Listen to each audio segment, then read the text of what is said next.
여러분, 인생을 우리가 살아가면서 우리 인간을 넘어지게 하는 가장 무서운 걸림돌이 무엇입니까?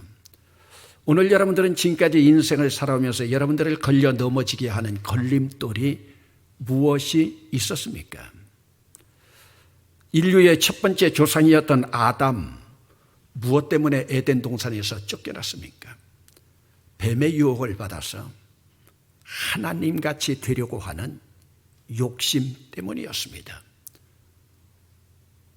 그 아들의 그 아버지, 그 아버지의 그 아들이라고 아담의 아들 가인, 어찌해서 인류의 첫 번째 살인자가 됐습니까? 자기의 재물도 하나님이 받아야 한다는 욕심 때문입니다. 아니, 자기가 제사를 드리면서 제사를 받으실 분은 하나님인데 하나님도 자기 마음대로 할 수 있다는 범죄 행위가 아니겠습니까? 하나님 심판인 노아의 홍수로 진멸된 타락된 인간들 무엇 때문에 멸망의 길을 걸어갔습니까? 하나님께서 하나님의 영을 끌어안고 살으라고 했는데 그들은 육신만을 끌어안고 살았기 때문입니다. 오죽하면 그들의 모습을 바라보면서 하나님께서 땅 위에 사람 지으신 것을 한탄하시고 근심까지 하셨을까요? 그러면 여러분, 노아의 홍수를 통하여 쓴맛을 보았다면 그 후손들이 제자리를 찾아야죠. 그런데 그들은 제자리를 찾지도 못하고 또다시 바벨탑을 쌓습니다. 그러면 왜 그들은 그들 조상들이 심판받은 모든 기억은 다 잊어버리고 또다시 바벨탑을 쌓았을까요? 홍수로 자기 조상들이 심판당한 기억을 갖고 있었음에도 왜 멸망의 길을 자초했겠습니까? 여러분, 그들이 바벨탑 쌓은 목적이 뭐예요? 바벨탑을 하늘 꼭대기까지 쌓아서 자기들의 이름을 내고 온 지면의 흩어짐을 멸하고 우리 인간들끼리 단합된 마음으로 있자. 그러므로 그들은 사람들이 마음만 먹으면 마음 먹는 대로 다 되는 줄 알았어요.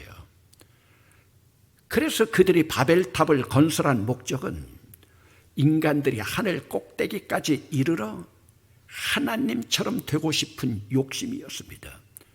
그러기에 프리히스토리로 일컬어지는 선사시대에 나타난 인류 멸망의 원인은 바로 인간의 욕심 때문에 생겨난 교만입니다. 인간 교만의 절정인 바벨탑 사건을 통해서 하나님은 언어를 혼잡케 하시고 인간을 온 지면에 흩어 이제 인류로 삼게 됩니다. 그때서야 인간들이 바벨탑 건설을 중단하고 지면에 흩어져 살게 되었습니다. 그러면 왜 하나님께서는 특별히 언어를 혼잡하게 하셨을까요? 하나님은 이 언어가 교만의 도구로만 사용되어지는 도구이기 때문에 하나님께서 여기서 언어를 심판하시고 언어를 저주하신 겁니다. 그러면 여러분, 하나님은 인간을 창조하시고 인간이 어떻게 살아가기를 원하셨습니까?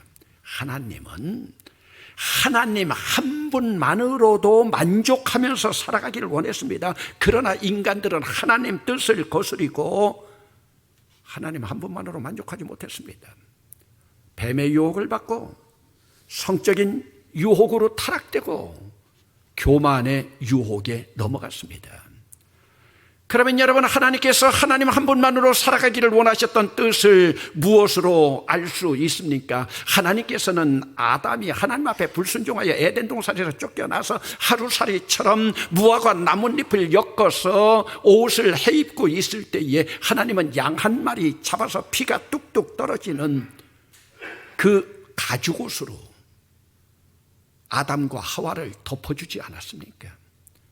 심지어는 여러분, 살인했음에도 불구하고 가인이 하나님 앞에 부르짖을 때에 하나님께서 그에게 토큰이라고 하는 표를 주셔서 가인을 죽이는 자는 7배의 벌을 받으리라고 징표를 주었습니다. 그리고 노아의 홍수로 진멸된 땅 위에는 하나님께서 무지개를 징표로 보여주면서 언약 삼아 주시지 않았습니까? 그러기에 인간이 바벨탑을 쌓으면서 교만의 극치에 이르고 있을 때도 하나님이 그들을 멸하지 아니하고 언어만 혼잡하게, 그리고 그들을 지면에 흩으셨습니다. 하나님이 아담에게 징표로 주신 가죽옷, 가인에게 징표로 주신 토큰이라고 하는 표, 그리고 노아에게 보이신 무지개는 언약의 징표로서 하나님만으로 살아가는 자들에게 주신 하나님의 선물이었습니다. 그러나 인간은 하나님의 뜻을 거역하고 반복적으로 잘못을 저지릅니다. 그 실제적인 예가 있습니다. 하나님은 히브리 민족을 통해서 역사를 이루기를 원하셨습니다. 그래서 아브라함을 통한 족장 역사, 모세와 여호수아를 통한 광야 생활, 그리고 광야 시대, 그리고 사사들을 통한 그 역사로 이어지면서 인간들이 하나님만을 바라보면서 살아가기를 원했는데, 그러나 세월이 흘러가면서 그들이 하나님 중심의 통치를 거부하기 시작합니다. 여러분, 마지막 사사였고 첫 번째 예언자였던 사무엘 시대에 하나님 거부운동이 일어납니다. 그러면서 백성들이 외칩니다. 우리에게도 왕을 주어서 우리를 다스리게 하라. 우리에게 왕을 주어서 우리를 다스리게 하라. 하나님은 자기를 왕으로 삼고 살아가기를 원했는데 백성들이 원하지 않습니다. 너무나 당혹스러웠던 사무엘이 하나님께 아뢰입니다. 하나님의 말씀입니다. 사무엘아, 히브리 민족이 나를 버려 자기들의 왕이 되지 못하게 하느니라. 히브리인들이 나를 버려서 왕이 되지 못하게 하느니라. 여러분, 히브리 민족의 배신에도 불구하고 하나님은 철저하게 하나님만을 바라보는 구속사에 쓰임받는 사람들을 택하셔 일하십니다. 그들이 바로 누굽니까? 히브리 민족 가운데 남겨진 남은 자들이 아닙니까? 그들을 통하여 구속의 역사를 이루어 가십니다. 히브리 민족으로 상징되고 있는 밤나무 상수리 나무가 배임을 당하여도 그 구루터기는 남아있는 것 같이 그 구루터기에서 하나님께서 거룩한 씨를 일으킵니다. 그러면서 하나님께서 거룩한 씨를 통하여 임마누엘을 보낼 것을 약속하십니다. 그 거룩한 씨는 히브리 민족 출신이지만 하나님은 그 씨를 통해서 히브리 민족을 뛰어넘는 열방을 향한 사역을 준비하십니다. 그 사역은 열방을 향하지만 하나님은 히브리 민족을 도구로 사용하시기를 원하십니다. 지상에서 가장 적은 나라라기보다도 하나의 민족이었던 그들을 통해서 하나님은 놀라운 출발을 원하십니다.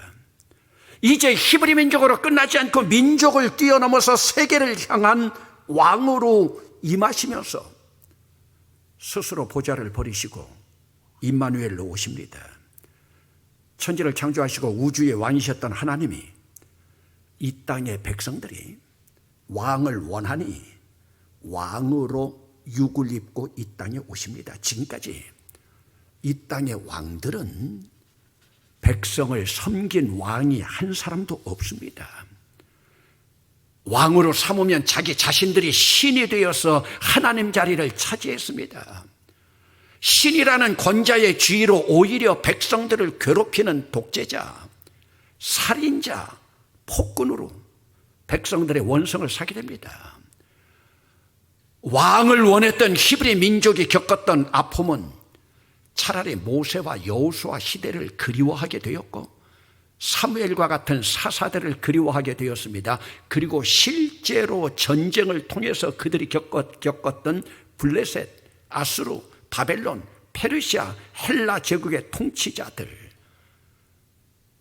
그들은 바로 그들이 하나님이었고 그들이 제왕이 되어서 하나님 자리에 앉아있는 모습에서 히브리 민족 실망하고 좌절했지만 그때는 이미 때가 늦었습니다.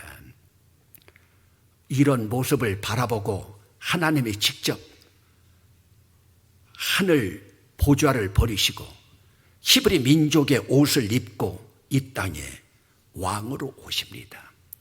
왕 중에 왕으로 임하십니다.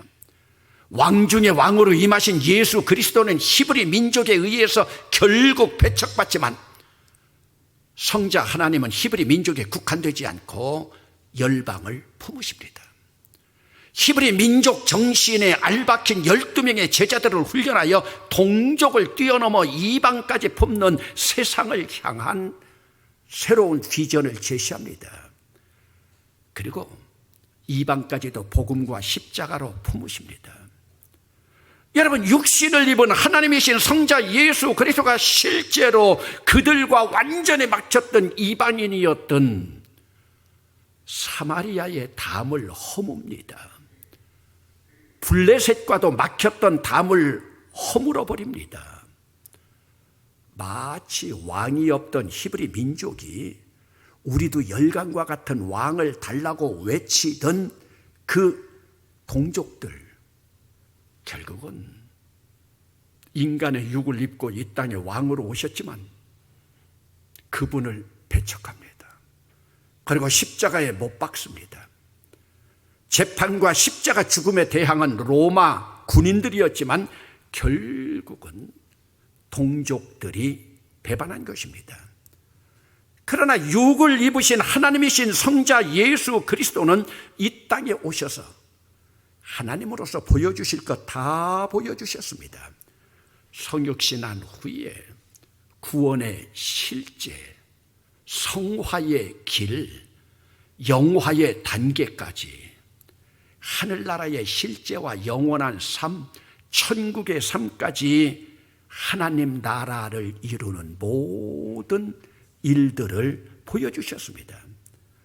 그리고 부활의 첫 열매가 되어서 이 땅의 영원한 모습으로 바실레야 천국의 삶까지 보여주셨습니다. 여러분, 헬라 철학을 중심한 세계관은 눈에 보이는 것만을 믿는 정신세계였습니다. 그들의 영향으로 눈에 보이는 왕을 찾던 히브리 민족에게 눈에 보이는 왕이 되기 위해서 육을 입고 오셨지만 그들은 거부했습니다. 예수님의 부활도, 예수님의 승천도 믿지 않았습니다. 오직 예수님과 동고동락하던 예수님의 제자들, 그리고 그를 따르던 열혈 분자들만 눈에 보이지 아니하는 복음의 능력을 믿었습니다. 예수 그리스도는 복음의 실체였습니다. 그런데 이제 여러분, 예수 그리스도 복음의 실체가 떠나셨으니 눈에 보이는 복음의 능력은 사라지는 듯했습니다. 그러나 하나님께서 세우신 그 섭리는 빈틈이 없었습니다. 비록 육신의 옷을 입고 이 땅에 성육했던 하나님은 본래 보좌의 모습으로 올라가셨지만 성자 하나님이 이제는 영으로, 육은 떠나셨지만 영으로 이 땅에 임하십니다.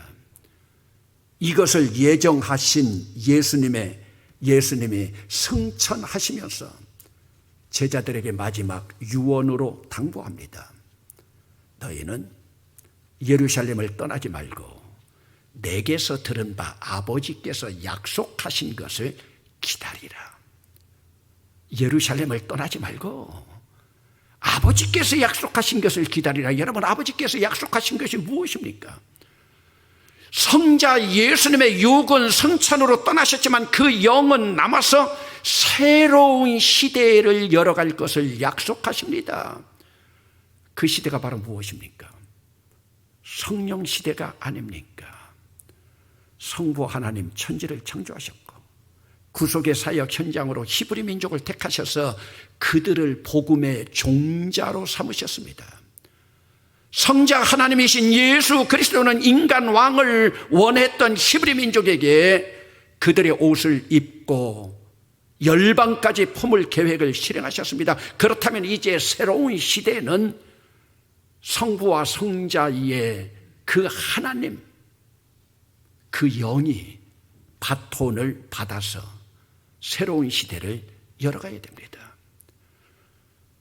여러분, 하나님의 영과 예수 그리스도의 영을 받아서 새로운 시대를 일으켜 나갈 그 시대가 바로 무엇입니까? 교회 시대입니다. 예수님의 부활의 현장을 목격하고도 믿음이 없었던 제자들, 부활하신 예수님이 갈릴리에서 만나자고 할 때 그들이 갈릴리까지 가서 예수님 정신으로 재무장합니다. 예수님으로부터 복음의 확장과 주님의 양을 먹이라고 하는 지상 명령을 받습니다. 그리고 감람원이라고 하는 산에서 두 천사와 함께 하늘로 승천하시는 예수님을 떠나 보내신 후 예수님의 말씀을 따라서 예루살렘 떠나지 않고 마가의 다락방에 모였습니다. 그곳에 모였던 예수님 제자와 열혈분 자들 120명 정도였습니다. 때는 마침 유대인의 절기인 오순절이었습니다. 오순절이 뭡니까? 아비벌이라고도 하고 니산월이라고 하는 14일 유월절을 지나고 그 다음 초실절로부터 시작해서 50일 아닙니까? 오늘 우리는 부활절, 파스카라고 하는 부활절로부터 시작해서 오늘까지 50일이 아닙니까?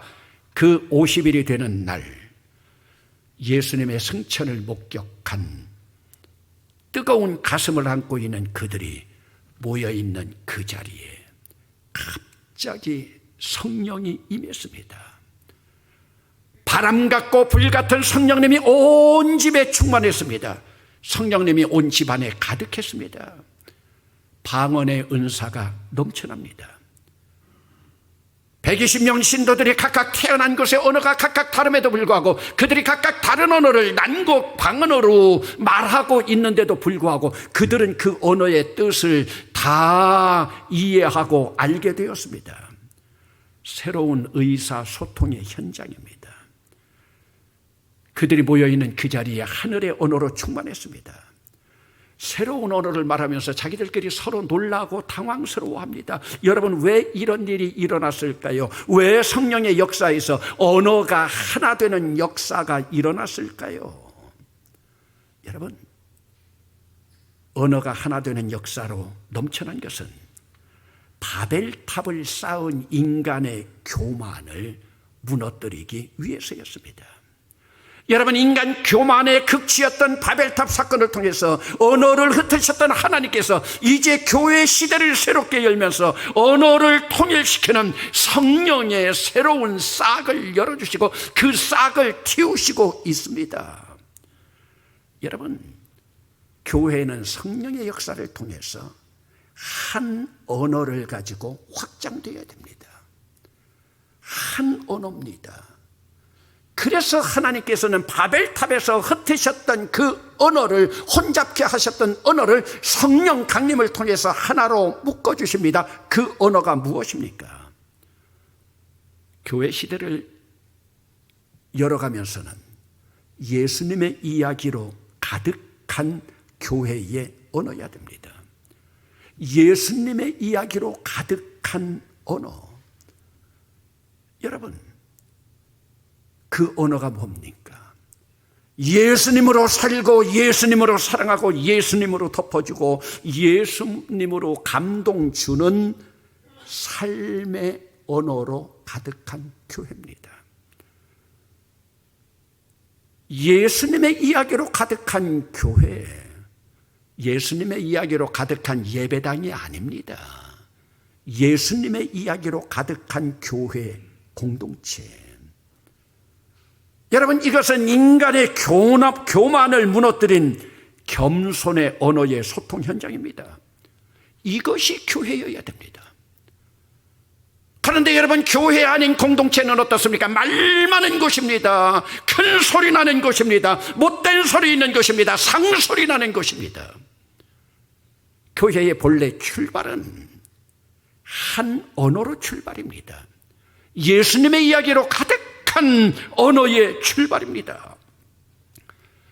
여러분, 구약에서 성부 하나님께서 손과 발로 일하시면서 행위 복음을 우리에게 주셨다면, 이제 예수님이 보여주신 성령의 소통을 통해서 교만하지 않고 생명을 사랑하는 성령님의 본래 역할인 가슴으로, 예수님의 영으로, 사랑의 언어로, 생명나무 언어를 가지고 예수님의 이야기로 가득한 감동 넘치는 교회 사역을 이루어가야 됩니다.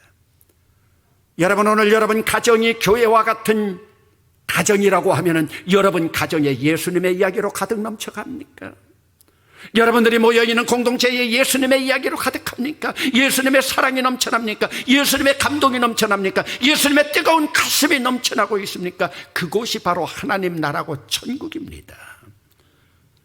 여러분, 오늘 우리가 금년 대봉교회가 성령 강림제를 맞이하면서 오늘 우리는 하나 되게 하신, 언어를 하나 되게 하신 하나님의 뜻을 따라 성령 충만으로 나갈 때 그 성령 충만은 예수님의 이야기로 가득한 언어가 충만한, 그리하여 우리 대봉 공동체는 이런 하나님 나라를 성령 충만함으로 이루어 나갈 수 있기를 주의 이름으로 축원합니다.